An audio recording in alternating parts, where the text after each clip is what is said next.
Hello and welcome back to Air Fry Day. Yes, welcome back. Today we're going to talk all about the rotisserie function of the air fryer. Yes, we know that you are loving all of those juicy rotisserie chickens, pork roasts, cauliflower. Oh, even cauliflower. So delicious. It's good. It's good. Really good. Rotisserie cauliflower. So, today we are going to give you some great tips on how to use the rotisserie function of the air fryer using whole chicken. Yeah, it's going to be great. We'll give you all the tips and tricks so that it's a breeze to make all those delicious rotisserie foods.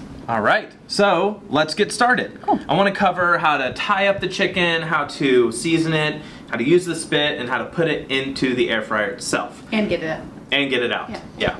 Good point. Cool.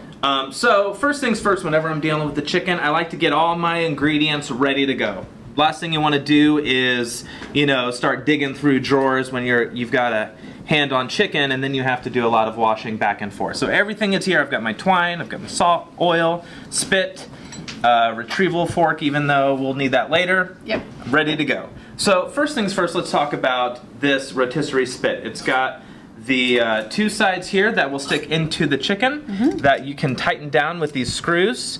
And that's what's going to rotate it in the air fryer. Yep. Whenever I am getting used to a tool like this, I always want to make sure that I know how it works. So my suggestion to you is try putting the spit into the air fryer when there's not a whole chicken on it for the first time, okay? It's a little bit easier. Good tip. So let's talk about this. The rotisserie spit itself is the same on either side, so you don't have to worry about which direction you put it into the chicken, but the air fryer has two different sides. This side's a little different. It has the motor. That's what's going to spin the chicken whenever it's rotating in the rotisserie setting, and then this side is just going to kind of prop it up. So to put it in, you really want to engage it in that motor on the left side over here. So if it's not kind of, resisting that turn, then it's not really in the motor. Once it's resisting, you know that it's in there. Yeah. All right. So Cool. that's pretty much it. Nice. Let's get trussing. All right. All right. This part it's pretty easy. It's pretty straightforward. I'm just going to season this one with salt. It's because it's Nice really and simple. Nice, simple. It's all you need. So how big is this chicken? Tell me. This is a 4-pound chicken. Okay. And where is the best place to find? I think we say a 3 to 4 pound chicken, right? Is it best for the rotisserie setting? Just under 4 pounds is fine, whatever size. And really the best place to find, I find that they're more commonly going to be found in like the organic section or like the natural chickens. Got it. When your chicken starts looking like a turkey, it's probably A lot of chicken anymore. It's too big. It's too big for the rotisserie section. So, and then I'm going to season this up.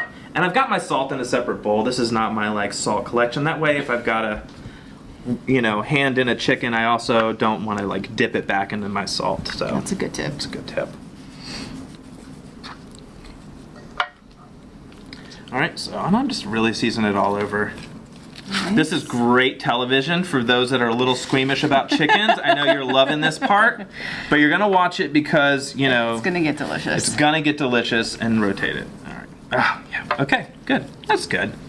Put a little in the cavity too, just for good measure. Okay. All right. So here we go. I've got two sides of string. The smaller one right here, I'm going to tie the legs together, and then the bigger one, I'll tie the whole thing. By the way, these gloves, this is just a personal preference, but you don't have to use gloves, of course. But if you do want to get them, I usually get these in the first aid section of the grocery store. Or you can get them where there's the kitchen gadgets. Yeah, in the grocery store. For sure. And what about the twine? Twine, same place. So in the kitchen gadget kind of section of the store, where you find the disposable bakeware and things like that, there's usually some twine. If there's not, I go to the butcher and I say, hey, hook me up with some twine. Can I get some twine? Gotcha. And they always give it to you. Nice. Every time. And then you're just tying it up so that it's nice and compact. It fits into the air fryer. It's going to make it easy to rotate. Yes. And better for more even cooking. Exactly. Got it. So, and you don't have to go through all this kind of complicated tying, That's back so and easy. forth. Yeah. Oh, and this is another trick.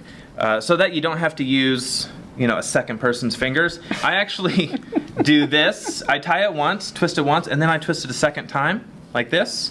And so it doesn't like loosen that badly. Nice, yep. Yeah, so just a little helpful hint. That way I don't like, Sandy, put your finger here while I tie this chicken up. Get your kid involved. 5 That's gloves, good. I'd help you. Oh, thank you so much. Let me get my scissors. Actually, will you grab the scissors Yeah. from over there? And follow my own rules and have all the tools available. All right, I'll just kind of snip this guy. Okay, and that's it. Easy peasy. Next part, we're going to talk about putting it on the spit.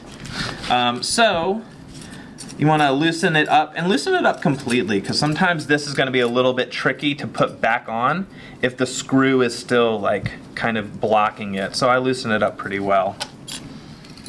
And then, you can keep one side on, one of the forks. And then you put it through the one cavity where the legs are, and then through the other side where the neck is. And I want to make sure that these forks are pierced into the chicken itself, like pierced into the thighs. That I find is a good place to go so that you can have a really good grip on the chicken. That's what's going to keep it from spinning around. And then I'll just kind of loosen it up, tighten it a little bit so that I can put this other guy on. So this next side, put it through here. And if you need to, you can kind of sit it up a little bit so that you can have a better view. Whatever works for you. Make sure those forks are all the way into the meat. Into the meat itself and not just the cavity. Gotcha. Sometimes that can happen. You'll put it through and you think it's tight. And then just kind of push it all in nice and tight. And once I think it's kind of even, I'll tighten these screws. Cool. Yeah, it's pretty straightforward. Now, I've become a pro at putting the rotisserie spit into the air fryer, so I'm ready to do it with a chicken. Yes. For real. You practice. Yes. All right. So I'm going to take this glove off because I'm done with him. Okay. And then in she goes. All right. And like I said before, this side over here on your left is the motor, and that's what's going to spin it. Side over on the right is just going to prop it on up, and you can feel it's kind of there. It's secure. It's ready to go. And here we go. We're going to set it to the rotisserie setting over here. Select that it's on the rotisserie. I'll hit start. That's going to let me adjust the time. I'll kind of crank it up a little bit to, what do I think, like 50, and then I like to check it. And then hit start. Yes, so for the rotisserie setting, you do not have to press rotate. Yes, The that's rotisserie correct. setting automatically activates that rotating function. However, if you do press rotate, it's going to stop rotating. And you can tell there's a little spinning button Yep. light right here. If I hit rotate, it turns off. If I hit rotate, it turns back on. There you go. So on the rotisserie setting, Don't press rotate. It's already going to rotate for you. it's rotate. That's what a rotisserie is. Okay. Easy enough? Yep. Now, You got one made, right? I got one made. All right, switch, Okay. switch again. Let's switch. So over here, I've got a beautiful golden brown rotisserie chicken. Come on. And just like I had to move it over into the motor, I have to move it out. And it'll kind of like, settle down. Shimmy. Yep. So, Woohoo. yeah, here we go. And then I kind of just prop it up and it's ready to go. Looking good. Woohoo! Don't let the chicken fall. That's great advice. Okay. right. So the only other piece of advice that I have is to let your chicken rest. I think about 10 minutes is good. If you can go longer, if you're patient, you Yeah. got a little time, It's gonna go help for it like 15, get 20 minutes. juicy, right? Yeah, all those juices will redistribute. It'll be more delicious so that it's not all running out into the worth cutting it. board. Totally worth it. It'll also make it a little easier to untwist the rotisserie. Yeah, when it's not so piping hot. Yeah, exactly. Cool. Straight out of the air fryer. Awesome. All right. Those are great tips. Hope you guys Thanks. loved our tips on the rotisserie. Keep sharing all the fun things that you're doing. All right, and we can't wait to see you again soon. Happy Air Friday.